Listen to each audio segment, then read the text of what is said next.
guys, this is Heather with Stealing Hearts Homestead.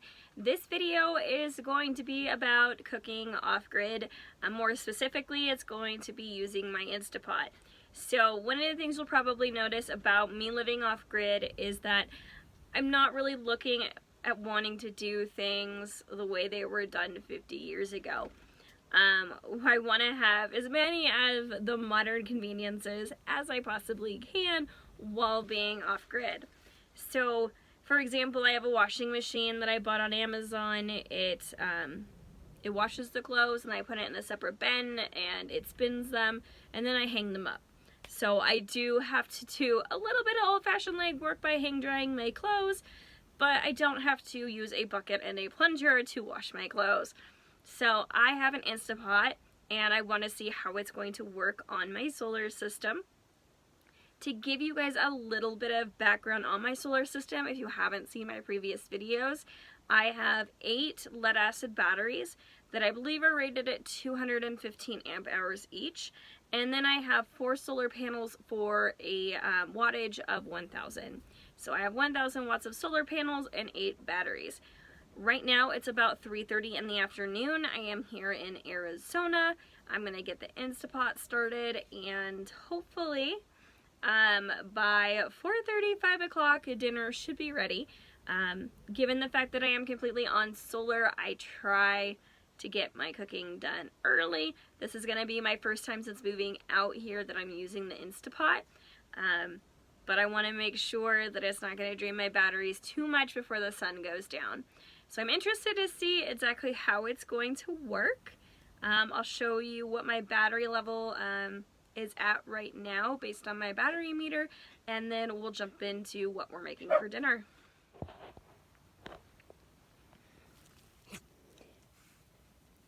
I finally figured out why Bentley's mouth is all brown.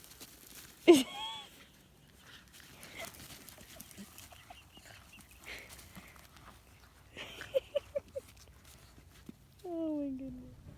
Alright, so as you guys can see, I am at 100% for my batteries, even though I have my TV on and my DVD player to play Netflix. I am still bringing in more than is going out. So the up arrow means that I am still charging despite everything I have plugged in right now.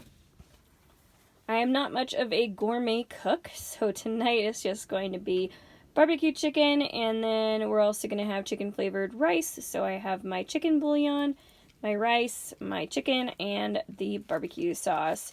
So first things first, we're going to do the chicken because the rice should not take terribly long to cook, and the chicken will stay nice and warm in the oven. I won't turn it on, I'll just put it in there and close the door. So let's get started with the chicken. All I'm going to do is put this chicken in the pot with some barbecue sauce. And then we're going to pressure cook it. So what I've done is I put some water, some chicken bouillon, and the chicken in here. The Instapot directions say that it should take 10 to 15 minutes, but these are 2 chicken breasts put together. So I highly doubt it's going to go that quickly, but we will set it for 30 minutes, and then we will take a look and see kind of what we're dealing with. I got some of the chicken broth on top of the chicken. But hopefully it won't take too long. We'll kind of see. How you doing, beautiful? How you doing? How you doing? Yeah.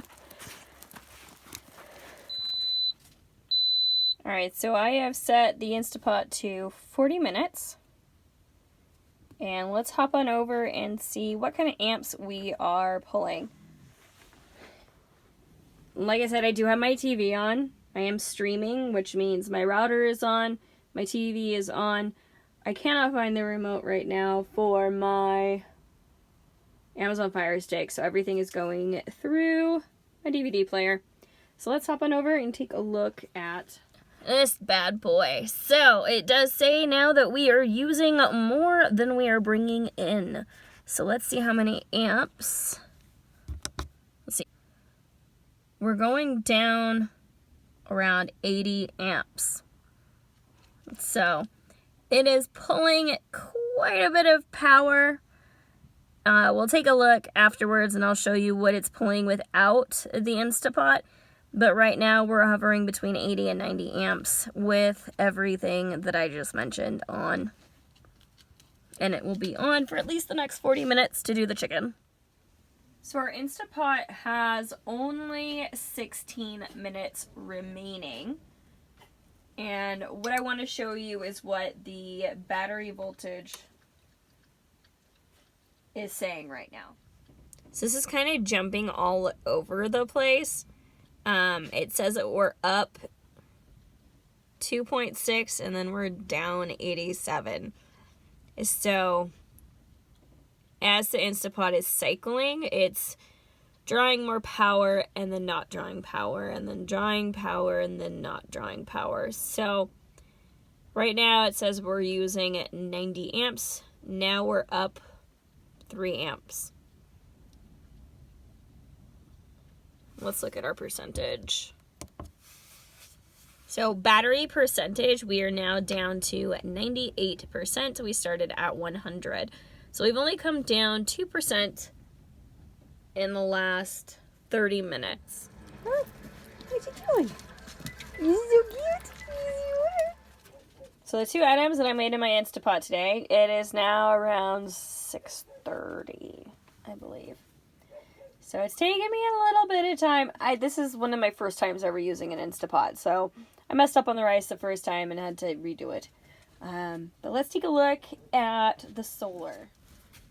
So as you can see, we are at 96.6%.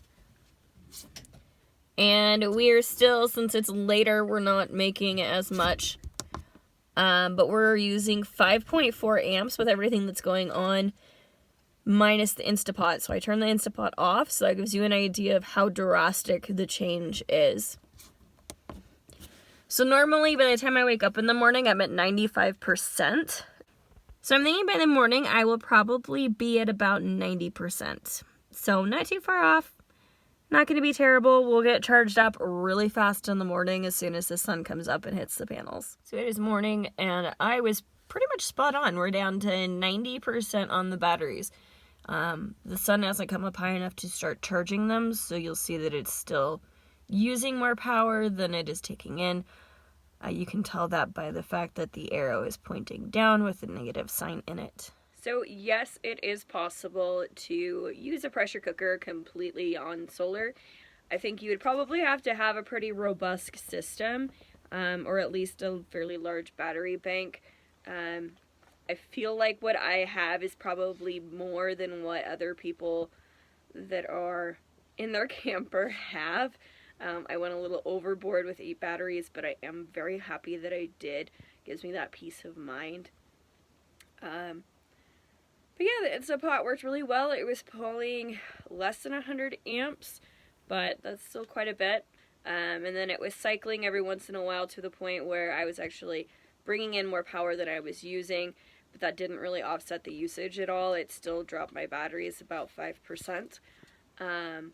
Keep in mind I was using it from like 3:30 to 6:30, so I was using it for a solid like 3 hours. So that had a lot to do with it. If you're just putting something in that takes, 15 minutes to cook, you probably won't go through nearly as much power as I did, and I want to try that on another video.